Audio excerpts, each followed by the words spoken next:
नमस्कार. बघा, जो क्वेश्चन सेंट्रलला आणि स्टेटला आयबीपीएस पॅटर्न मध्ये खूप वेळेस विचारला जातो, त्या क्वेश्चनला एकदम फास्ट कसं डील करता येईल, पटकन कसं डील करता येईल बघा. 40% ए प्लस बीच्या 40% म्हणजे 2/5 हे करता आलं पाहिजे ए प्लस बी आणि बरोबर आहे 3/5 ए मायनस बी.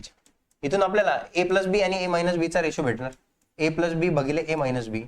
दोन्हीकडे काय कॅन्सल होणार, तर राजांनो दोन्हीकडे कॅन्सल होणार 5-5.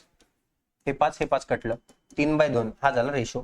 तर पण आपल्याला ए ची किंमत पाहिजे, कारण की 2a काढायचं आपल्याला. बी ची पण किंमत पाहिजे. दोन्हीकडे ए प्लस प्लस असलं तर यांची डायरेक्ट बेरीज करा, 3 आणि 2 5. नंतर बी काढायचं, एका ठिकाणी प्लस एका ठिकाणी मायनस, वजाबाकी करा, 3 मधून 2 गेले किती येणार 1. भेटल्या किंमत ए आणि बी च्या एकदम सिंपल पद्धतीने. आता इकडे या 2a 5 दुने किती होणार 10 मायनस 3b 3 1 3. नंतर 2a 5 दुने किती 10 प्लस 3 फक्त बी आहे. बी ची किंमत किती 1. 10 मधून 3 गेले 7 आणि 10 आणि 1 11. 7:11 हा बनणार रेशो. क्वेश्चन व्यवस्थित कळला असेल आणि क्वेश्चन आवडत असतील, एवढी मेहनत घेतोय तर ह्या गोष्टी आवडत असतील तर चॅनलला शेअर करायला आणि लाईक करायला विसरू नका राजांनो.